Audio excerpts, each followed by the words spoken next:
আলাইকুম সম্মানিত দর্শক শ্রোতা, যে থেকে দেখছেন সকলকে জানাই ধন্যবাদ, মুবারকবাদ। আজকে আপনাদের সামনে যে একটি গুরুত্বপূর্ণ বিষয় নিয়ে উপস্থিত হচ্ছে সেটা হচ্ছে জিন্স। আরবি ব্যাকরণের আওয়ালে মুতাসাররিফার মূল অক্ষর হিসাবে জিন্স আপনার সর্বমোট 4 প্রকার: সহি, মাহমুজ, মুতাল, মুজাফ। সহি বলা হয় যার মূল অক্ষরে আপনার হামজা, ওয়াও, ইয়া এই 3টি অক্ষর থাকবে না, মাদ্দার অক্ষরে তাকে সহি বলে। এই শব্দগুলা সহি, জিনসে সহি হবে। আর যেই শব্দগুলোর মধ্যে আপনার মাহমুজ হবে, মূল অক্ষরে মাহমুজ হবে, এটা হবে জিনসে মাহমুজ।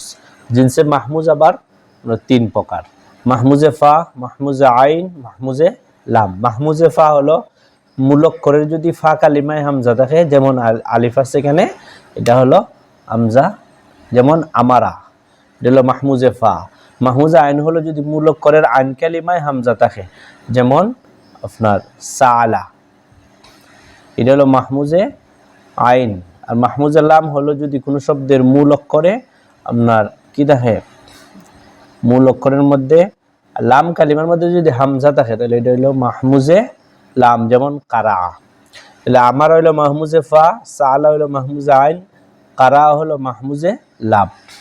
তারপর হলো মুতল। মুতল মানে হলো যে শব্দের মূল অক্ষরের মধ্যে হরফে ইল্লত থাকে অথবা এক জাতীয় 2টা অক্ষর থাকে। মুতল টোটাল 4 প্রকার। 1 নম্বর হলো মিসাল, 3 নম্বর হলো আজওয়াফ, 3 নম্বর নাকিস, 4 নম্বর লাফিফ। মিসাল হলো যেই শব্দের মূল অক্ষরের প্রথম অক্ষরে ওয়াও থাকে, তাহলে এটা বলা হয় মিসাল। প্রথম অক্ষরে যদি ওয়াও ইয়া থাকে তাহলে এটার মিসাল। যদি ওয়াও থাকে তাহলে মিসালে ওয়াওই, যদি ইয়া থাকে তাহলে মিসালে ইয়াই। তারপর হলো মুতল।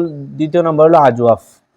আজওয়াফ হইলো যদি শব্দের মূল অক্ষরে আইন কালিমায় ওয়াও অথবা ইয়া থাকে, তাহলে এটাকে বলা হয় মুতলে আজওয়াফ। ইয়া আজওয়াফ যদি ওয়াও থাকে তাহলে আজওয়াফে ওয়াওই হবে, ইয়া থাকলে আজওয়াফে ইয়াই হবে, যেমন কালা মূলত ছিল কাওয়ালা। তারপর হলো নাকিস। যদি লাম কালিমার মধ্যে ওয়াও অথবা ইয়া হয় তাহলে এটাকে বলা হয় নাকিস, যেমন দা, দাল আইন ওয়াও, মূল অক্ষর হলো দাওয়া, এটা হলো নাকিস। যদি ওয়াও থাকে তাহলে নাকিসে ওয়াওই, যদি ইয়া থাকে তাহলে নাকিসে ইয়াই। তাহলে মিসাল হইলো যদি মূল অক্ষরের মধ্যে ওয়াও, ফা কালিমার মধ্যে যদি ওয়াও ইয়া থাকে তাহলে মিসাল, ওয়াও থাকলে ওয়াও মিসালে ওয়াওই, যেমন ওয়াদা, ইয়া থাকলে মিসালে ইয়াই, যেমন ইয়াসারা। আজওয়াফ, যার মূল অক্ষরের মধ্যে যদি আইন কালিমায় আপনার কি হয় ওয়াও অথবা ইয়া হয় তাহলে এটা হবে আজওয়াফ। যদি ওয়াও হয় তাহলে আজওয়াফে ওয়াওই, যদি ইয়া হয় তাহলে আজওয়াফে ইয়াই, যেমন কাওয়ালা, বা ইয়া আইন, আজওয়াফে ইয়াই। নাকিস, শেষ করে ওয়াও অথবা ইয়া হলে, যেমন দাওয়া। তারপর হলো লাফিফ। লাফিফ এটা 2 প্রকার: মাফরুক, মাকরুন। মাফরুক হইলো আপনার, মাফরুক হইলো পৃথক, মাকরুন হইলো সংযুক্ত। যদি ওয়াও ইয়া পৃথক হয়, মধ্যখানে একটা হরফে সহি থাকে, তাহলে এটাকে বলা হয় লাফিফে মাফরুক, পৃথক। যেমন ওয়াহিউন, ওয়াও এবং ইয়া, শুরুতে ওয়াও শেষে ইয়া, মধ্যখানে হরফে সহি আছে হা, এটা হলো লাফিফে মাফরুক। তারপর লাফিফে মাকরুন, যদি এক জাতীয় অক্ষর অথবা ওয়াবিয়া একানি হয়, যেমন তয়ুন, ইয়া ইয়া, তোয়া ইয়া ইয়া, এটা হলো লাফিফে জিনসের লাফিফে মাকরুন। তারপর হলো মুজাফ। মুজাফ 2 প্রকার: মুজাফে সুলাসি, মুজাফে রুবাই। 3 অক্ষর বিশিষ্ট শব্দের মধ্যে যদি এক জাতীয় অক্ষর 2টা থাকে তাহলে এটাকে বলা হয় মুজাফে সুলাসি, যেমন ফাররা, ফা রা রা, যেমন সাব্বা, সিন বা বা। এভাবে অনেক শব্দ আছে, যেমন আদা, আইন, দাল দাল। আর রুবাই হলো যদি 4 অক্ষর বিশিষ্ট মূল অক্ষরের মধ্যে এক জাতীয় অক্ষর 2টা থাকে, যেমন জাল, জালা, জা এবং জাল, এই জা এবং জা, জাল জালা। এভাবে আরো অনেক শব্দ আছে। তাহলে আমরা আজকে শিখলাম জিন্স। জিন্স প্রথমত 4 প্রকার: সহি, মাহমুজ, মুতল, মুজাফ। সহির কোনো প্রকার নেই।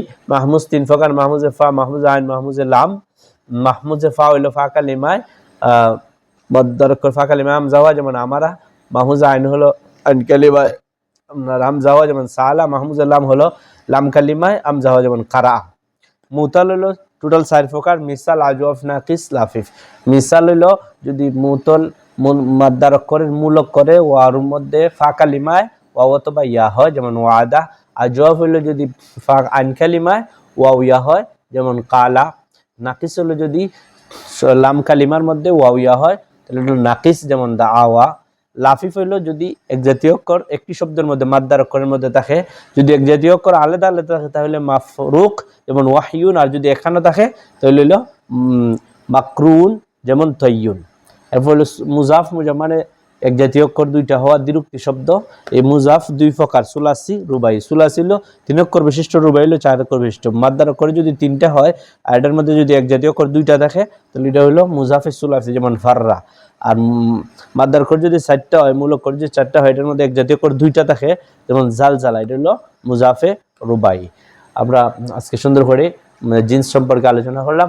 আশা করি নেক্সট ভিডিও আপনারা দেখবেন। ইনশাআল্লাহ আমরা নাউজ সরফ সম্পর্কে বিস্তারিত আলোচনা করব। আসসালামু আলাইকুম। যদি কারো এই বিষয়ে কোনো প্রশ্ন থাকে তাহলে কমেন্ট করে জানাবেন। প্রশ্ন উত্তর আমরা পরবর্তী ভিডিওর মধ্যে দিব, অথবা কমেন্ট লিংকে আপনাদেরকে দেয়া দিব। সকলকে ধন্যবাদ। আসসালামু আলাইকুম ওয়া রাহমাতুল্লাহি ওয়া বারাকাতুহু।